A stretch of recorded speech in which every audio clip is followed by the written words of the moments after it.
She was untouchable. There was a moment not so long ago when Kathleen Turner walked into a room and the air in that room changed, not because she demanded it. Not because she was performing anything, because she simply couldn't help it. There was something living inside her, something rare and electric and almost dangerously alive, that Hollywood hadn't seen before and, if we're being completely honest, hasn't quite seen since. That voice, that presence, that walk, she didn't just appear on screen. She occupied it the way a storm occupies a sky, filling every corner of it until there was no room left for anything else. Directors fought for her. Studios opened their checkbooks without hesitation. Audiences sat forward in their seats and forgot entirely that they were watching a performance. At the absolute peak of her powers, Kathleen Turner was considered by many inside the industry to be the most commanding actress of her entire generation. Not one of them, not among the best. The one, and then, almost without warning, something shifted. The roles didn't disappear overnight. It was subtler than that and somehow more unsettling for being subtle. The calls slowed. The energy around her name changed. The headlines that had once celebrated her began to carry a different tone, quieter, cooler, edged with something that felt uncomfortably like distance. The woman who had once been called the most dangerous actress in Hollywood found herself standing at the edge of a very different kind of story. One she hadn't auditioned for. One she couldn't rehearse. One she absolutely could not simply perform her way out of. What happened to Kathleen Turner is not a clean story. It is not the kind of rise and fall narrative that Hollywood packages neatly for public consumption. It is something deeper than that, far more complicated, and in many ways far more human. It is the story of a woman who burned brighter than almost anyone who has ever stood in front of a camera, and the true, rarely told cost of burning that bright for that long. Because the fall, when it finally came, was not quiet. And the strength it took not just to survive it, but to walk back out the other side still standing, still herself, was something that deserves to be spoken about directly, honestly. Without softening the edges. This is the real story of Kathleen Turner. There are actresses who become famous, and then, very occasionally, there are actresses who become something else entirely. Something that exists beyond fame, beyond the roles they play, beyond the awards and the box office numbers and the magazine covers. They become forces. Presences that reshape the air around them wherever they go. Kathleen Turner was that kind of force. From the very first moment audiences encountered her, there was a collective sense that something genuinely different had arrived. She carried herself with a confidence that felt almost confrontational, in the most thrilling possible way, like she was permanently daring the world to underestimate her. Already knowing with complete certainty that anyone who did would regret it deeply. Her story is not fascinating simply because of how high she climbed, though the heights were genuinely staggering. It is fascinating because of what lived in the spaces between the triumphs. The private battles running like an underground current beneath the public image. The moments of real and serious pain that existed just behind one of the most commanding presences Hollywood had ever produced. To understand what the fall actually meant, you first have to understand the rise. And to understand the rise, you have to go back to the very beginning, before the fame. Before the voice became something people described as iconic, before any of it existed at all. Kathleen Turner did not grow up in the warm, comfortable shadow of Hollywood. Her childhood was not shaped by proximity to the industry that would eventually claim her. It was shaped instead by movement, by constant relocation. By a life that never stayed still long enough to put down real roots, never stayed in one place long enough to feel entirely like home. Her father was a diplomat, which meant the family traveled, and young Kathleen grew up absorbing entirely different cultures, entirely different languages. Entirely different ways that human beings moved through the world and expressed what they felt inside. Most children find that kind of uprooting genuinely disorienting. For Kathleen Turner, it became something else entirely. It became fuel. There was something searching inside her even then, something restless and hungry that needed somewhere to go. She watched people the way most children don't bother to. She studied them quietly. She filed away gestures and expressions, and the precise way grief looked on a stranger's face in a country that wasn't her own. She didn't understand yet what she was collecting or why. But looking back, it becomes clear she was already training. Life itself was her first acting class. When she discovered theater, it was less like stumbling onto a hobby and more like finally, after years of searching, finding oxygen. The stage made a kind of sense to her that almost nothing else ever had. On stage, all of that restless, accumulated energy had somewhere to go. She could be enormous. She could be loud and commanding and emotionally massive, and instead of making the people around her uncomfortable the way intensity sometimes does, it made them lean forward. It drew them in. It made them need to keep watching. That discovery, the revelation that she could hold a room in the palm of her hand simply by choosing to fully inhabit it, was the first real turning point of her entire life. She studied seriously. She committed without reservation. While other young women her age were navigating more conventional paths, more predictable futures, Kathleen Turner was quietly and ferociously building herself into something the world simply was not yet prepared for. She arrived in New York carrying very little money, a great deal of ambition, and something that no amount of money or training can manufacture from nothing: presence. Raw and powerful and impossible to look away from, New York in those days was brutal for young actors. The competition was savage and completely indifferent to talent alone. The rejection was relentless. The gap between dreaming of a real career and actually possessing one felt, on most days, impossibly, heartbreakingly wide. But something inside Kathleen Turner refused to bend under that pressure. It sharpened. She took small roles and treated them as seriously as if they were the lead. She paid every due that needed paying. She built her craft the way it has always been built at the highest level, performance by performance, night after night, failure by failure. Until the failures became fewer and the performances became undeniable. There was no shortcut she had any interest in taking. She wanted to be good, not just successful and celebrated and photographed. Good. In the deep and lasting way that outlives the careers of people who confuse the two. And then, when she had done the work and built the foundation and become exactly who she needed to become, the phone rang with the kind of offer that genuinely changes everything. What happened next surprised even the people who had believed most strongly in her. When Kathleen Turner stepped in front of a camera for her first major film role, something almost alchemical occurred. The screen didn't just capture her the way it captures everyone who stands before it. It amplified her. Every quality that had made her magnetic on stage, every layer of craft she had spent years carefully building, translated directly through the lens in a way that genuinely startled the people sitting in the room watching the daily's playback. They looked at each other, they looked at the screen, they knew. The film was Body Heat and the role was Maddie Walker. To say that performance announced her arrival would be one of the most spectacular understatements in the entire history of Hollywood. She didn't step into Body Heat. She didn't simply appear in it and acquit herself well, she detonated inside it. Maddie Walker was dangerous and seductive, and layered with competing intentions in ways that a less gifted actress might have flattened into something watchable, but ultimately simple. Kathleen Turner did something far harder and far more memorable.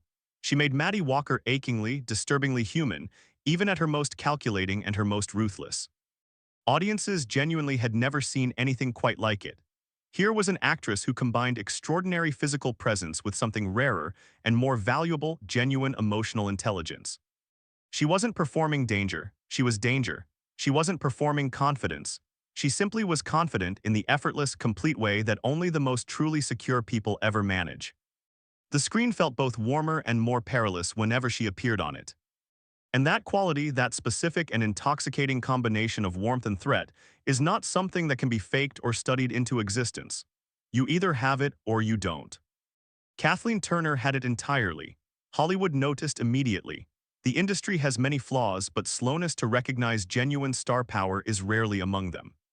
Suddenly, the woman who had been grinding methodically through the theater circuit was fielding calls from the most powerful directors working anywhere in the world. Offers arrived that would have seemed like complete fantasy just a short time before. The entire industry, which runs on instinct more than almost anything else, had sensed clearly that it was in the presence of something exceptionally rare. But here is exactly what separated Kathleen Turner from the many talented performers who have a brilliant debut and then slowly, quietly fade. She chose carefully. She didn't grab every role that landed on her desk. She didn't chase money or prestige for their own sake. She looked deliberately for projects that genuinely challenged her, that pushed her somewhere uncomfortable, that demanded something real. Romancing the Stone showed audiences a warmth and physical comedy that felt entirely natural. Prizzy's Honor revealed a dark comedic instinct so precise it left critics genuinely breathless.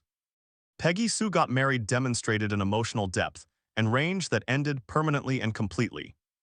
Any remaining debate about whether she was simply a one-note sensation built on a single remarkable debut.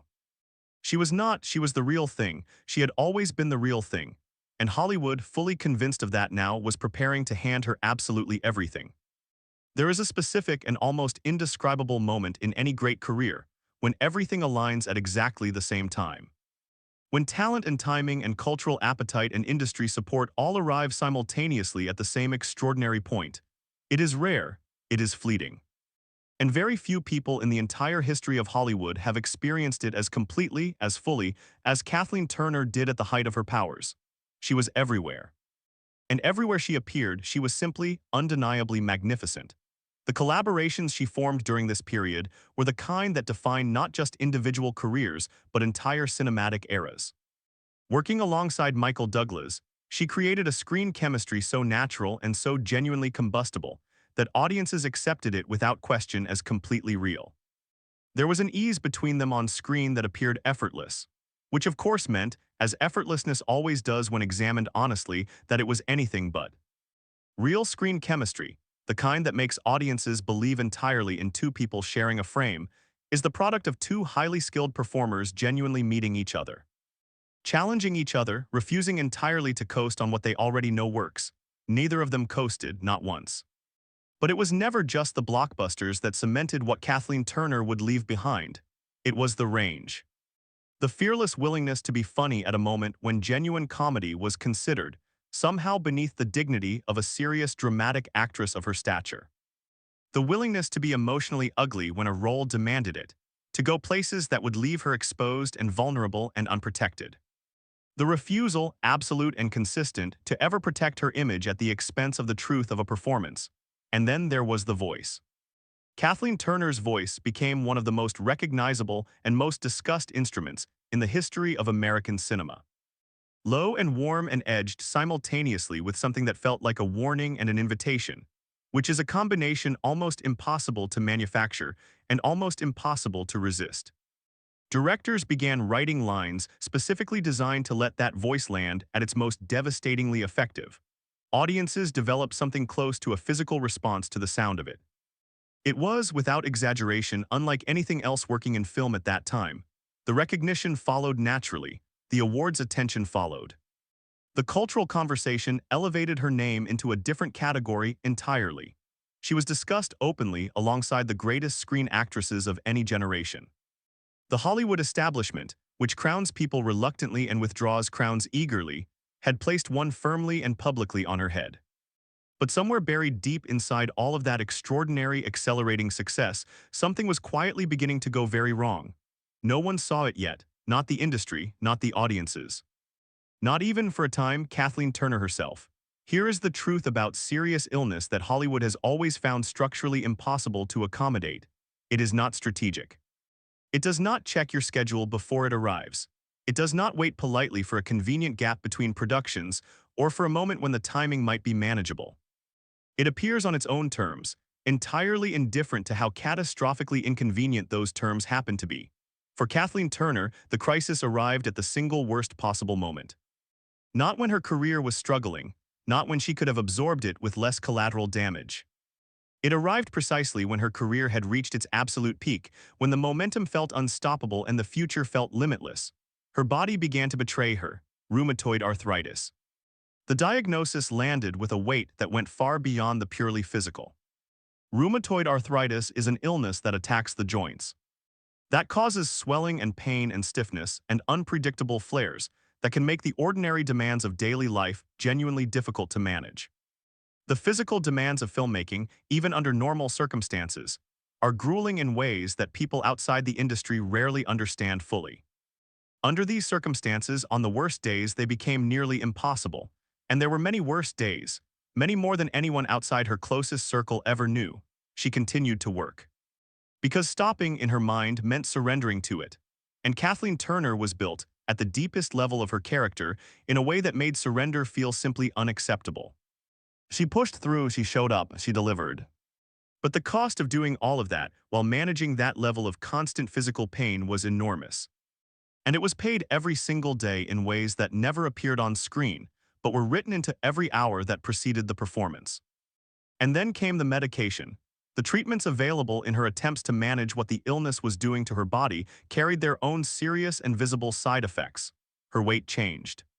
Her appearance changed.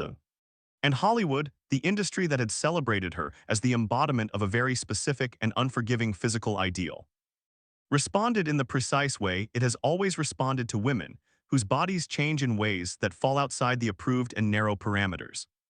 It looked away. The roles that had once arrived in abundance became significantly fewer. The phone calls shifted in tone in ways that were immediately perceptible and deeply painful. Whispers began circulating through the industry, the particular kind of whispers that don't need to be spoken directly to do their damage, moving from conversation to conversation, shaping perception without ever leaving a clear fingerprint. The same town that had handed her everything, that had celebrated her and promoted her and placed her at the very top of its hierarchy, now seemed to be quietly, systematically withdrawing. What happened next genuinely shocked people who believed they understood exactly how cruel Hollywood was capable of being. The whispers went public. The tabloid coverage that followed was unkind at best and savage and contemptible at worst. Speculation displaced respect entirely. A woman who had been one of the most celebrated and admired figures in the entire industry found herself being discussed as though her story had already concluded. As though she had somehow personally failed simply by becoming seriously ill. As though illness itself was a professional failing, a character weakness, something she might have avoided if she had simply been more disciplined or more careful. It was a particular and distinctly gendered cruelty, the kind that has always been reserved almost exclusively for women in that industry. The kind that disguises contempt as concern, that reframes a person's genuine suffering as a scandal deserving of commentary. Kathleen Turner, to her very great credit, made a choice. She refused, absolutely and defiantly, to disappear quietly. There is a version of this story that ends in a particular kind of Hollywood tragedy, a version where the illness wins in the end. Where the industry's cold withdrawal wins. Where the silence and the changed phone calls and the whispers and the tabloid cruelty ultimately define what Kathleen Turner became, and how she is remembered. Where the fall becomes the final chapter and nothing follows it, that is emphatically not this story. What followed instead required something far more difficult and far more courageous than any performance Kathleen Turner had ever given before any camera or any audience. She chose to fight. Not in the way that word gets used casually and without weight, but in the specific, exhausting, daily, inch-by-inch way that fighting actually looks in real life. Not just against the illness itself, though managing rheumatoid arthritis remained a constant and serious reality that never completely lifted. She fought for her career. She fought for her continued relevance in an industry that had decided, prematurely and wrongly, that her story was finished. And perhaps most profoundly, she fought for her own sense of who she was, at a time when every external signal was insisting loudly that who she was had been diminished into something lesser. She returned to the stage. Theater had given her everything at the beginning of her journey, and she returned to it now not as a retreat from the things she had lost, not as a consolation prize, but as a deliberate and powerful reclamation. Stage audiences witnessed something during this period that film audiences had been denied through the years of illness and industry coldness.